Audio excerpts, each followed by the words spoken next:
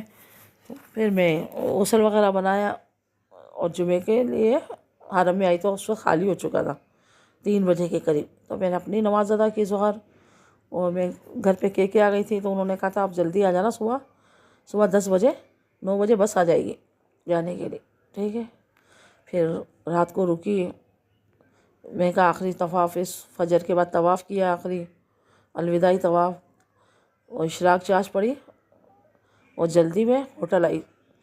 Hotel میں بھی سب تیار تھے، بیگ وغیرہ تو ہم نے پہلے ہی تیار کر لیے تھے، سارے وزن وغیرہ کروا کر ریڈی تھے۔ اور لیکن اب بس والے نے کوئی فون کیا ہوگا بھائی کو، بس ہماری آ کے نکل گئی۔ اب پھر ہم لوگ نیچے اتر گئے، نیچے بیٹھ گئے، اب کیا کریں، کافی دیر انتظار کرتے رہے۔ پھر جو ہمارے ٹریول ایجنٹس تھے ان سے رابطہ کیا، انہوں نے دوسری ایک جیپ نما جو ہے گاڑی بھجائی، جس میں پیچھے 6 سیٹیں ہوتی ہیں، اور کافی سارے ہمارے باکس جو ہے سوٹ کیس وغیرہ رکھے۔ اب ظہر ہو چکی تھی، تو ہم نے نیچے ہوٹل کی لابی میں، نیچے ہی لاؤنج کے اندر ظہر کی نماز ادا کی، اور ہم لوگ جدہ کے ایئرپورٹ پہ چلے گئے۔ جدہ میں ٹائم لگا، تو مجھے تو پھر نماز کی، میں نے نماز کی جگہ وہاں کے خادم ہوتے ہیں صفائی کرنے والے، میں ان سے رہنمائی لے لیتی تھی، جن کو اردو بولنا آتا۔ وہ ایک دوسرے کا جن کو نہیں آتا وہ کہتا نہیں اردو نہ، عربی انگلش۔ پھر میں اردو پوچھنے والے جو سمجھتے تھے، ظاہر پہچان ہوئے تھے کہ انڈین ہے، پاکستانی ہے، بنگلہ دیشی ہے، ہمارے اپنے ہیں۔ انہوں نے رہنمائی کی کہ فلاں جگہ پہ لیڈیز کی مسجد ہے، وہاں جا کے میں نے عصر کی نماز پڑھی۔ اور جو ہے ہمارا لیگیج تیار ہو رہا تھا، مطلب لیگیج کے لیے وہ سارے وہ کاؤنٹر پہ رکھا ہوا تھا، وہ تو سارا یہ کام تو بھائی جینٹس ہمارے کر رہے تھے۔ میں نے جا کے آرام سے عصر کی نماز پڑھی، اور پھر ہم لوگ جس جدہ ایئرپورٹ پر ٹرین میں بیٹھ کر آئے، تو آگے مغرب ہو چکی تھی، ایک جگہ چند لوگ جماعت کر رہے تھے، ہمیں کھڑی ہو گئی۔ اب بھائی میرا انتظار کرنے لگ گئے کہ میں جلدی سے نماز پڑھوں تو مجھے لے کے آگے جائے، باقی فیملی آگے چلے گئی۔ اور جماعت کے ساتھ ساتھ میں نے اپنی نماز مغرب ادا کر لی، 3 فرض 2 سنت۔ پھر ہم لوگ آگے جا کر ویٹنگ ایریا میں بیٹھے۔ جدہ کا ایئرپورٹ بڑا خوبصورت ہے، نیو ایئرپورٹ جو ہے بڑا حسین ہے۔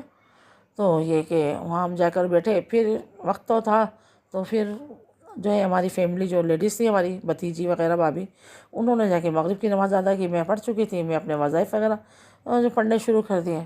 اس کے بعد جو ہے 7:45 بجے، 7:30 بجے ہم جہاز کے اندر بیٹھتے ہیں، اور 7:45 بجے ہمارا جہاز جو ہے سوئے مدینہ، سوئے مکہ کو چھوڑ کر، جدہ کو چھوڑ کر، عرب کنٹری کو چھوڑ کر پاکستان کے لیے روانہ ہو جاتا ہے۔ جہاز میں بیٹھتے ہیں، سفر کی دعا پڑھتے ہیں، جہاز کی دعا ہے بسم اللہ ہے، مجرہا و مرسہا انی لربی غفور الرحیم، وسبحان الذی سخر لنا ھذا وما کنا لہ مقرنین وانا الی ربنا لمنقلبون۔ یہ دعا ہوتی ہے، تو یہ دعا پڑھی، اور جب جہاز اوپر سرکتا تھوڑے 5-10 منٹ تو نیچے چلتا ہے، اس کے بعد وہ لینڈ کرنے لگتا ہے، اوپر اٹھنے لگتا ہے۔ لینڈ تو نیچے ہو گیا تو وہ اوپر اٹھتا ہے، فلائی کرنے لگتا ہے۔ وہ فلائی کرتا ہے تو جب اوپر جاتا ہے تو پھر اس میں ہمیں اللہ اکبر کہنا چاہیے، نیچے اترے تو سبحان اللہ کہنا چاہیے۔ یہ میں نے آپ کو پہلے بھی بتائے تھے، دوبارہ میں بتاتی ہوں، تاکہ ضروری نہیں جہاز کے لیے آپ اپنے گھر کی سیڑھیوں پہ چڑھ رہے ہیں، اوپر چڑھ رہے ہیں اللہ اکبر، نیچے اتر رہے ہیں سبحان اللہ۔ آپ کسی پل پر، برج پر، ہم لوگ سفر تو کرتے ہیں، برج آتے رہتے ہیں، ہمارے شہر کراچی میں کافی برج ہیں، اور وہاں عرب میں مکہ مدینہ میں کافی سارے برج تھے، تو وہ قبری کہتے ہیں عربی میں برج کو، اور ہم لوگ اردو میں پل کہتے ہیں، اور انگلش میں برج کہتے ہیں۔ تو برج پہ جب چڑھیں تو اللہ اکبر کہیں، نیچے اترے سبحان اللہ کہیں۔ تو اسی طرح سیڑھیوں پہ چڑھتے ہوئے، ڈھلان پہ چڑھتے ہوئے، اترتے ہوئے، پہاڑ پہ چڑھتے ہوئے، ماؤنٹ پہ چڑھتے ہوئے اللہ اکبر کہیں، اترتے ہوئے سبحان اللہ کہیں۔ یعنی اللہ اکبر، اللہ بہت بڑا ہے، یہ چیز کچھ بھی نہیں ہے، پہاڑ وغیرہ یہ اونچائی کچھ بھی نہیں، میرا رب ان سے ہی بڑا ہے۔ اور نیچے تو اللہ پاک ہے، زمین کے اندر بھی اللہ تعالیٰ پاک ہے، ہر جگہ اللہ تعالیٰ کی پاکی بیان کریں۔ تو انشاءاللہ تعالیٰ یہ ہمارا اس کے بعد جو ہے ہم لوگ تقریباً 2 بجے کے قریب ہم جو ہے وہاں 8 بجے ہمارا 8:30 بجے کے قریب یا 8:45 بجے جہاز اڑا تھا، اور ہم لوگ جو ہے 2-3 بجے پاکستانی ایئرپورٹ پر پہنچ گئے۔ یہ میرا سفر عمرہ تھا۔ اللہ تعالیٰ آپ کو بھی بلائے، تمام مومن مومنات کو بلائے، سب کو بادب بازوق حاضری کی سعادت عطا فرمائے، اور جو میں نے اللہ نے مجھ سے جو 2 عمرے کرے وہ اپنی بارگاہ میں قبول و منظور فرما لے۔ جو غلطیاں کوتاہیاں بھول چوک بے ادبی ہوں گے اللہ تعالیٰ معاف کرے، اور بار بار بار بار اب رمضان میں بلائے، ربیع نور میں بھی بلائے، رمضان میں بلائے۔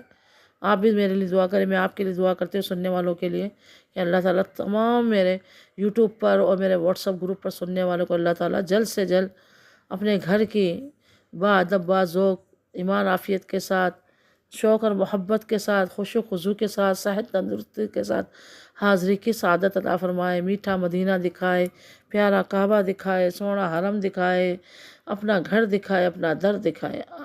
ختم شد۔ آمین آمین بجاہ نبی امین وما علینا الا البلاغ المبین۔ الصلاۃ والسلام علیک رسول اللہ وعلی آلہ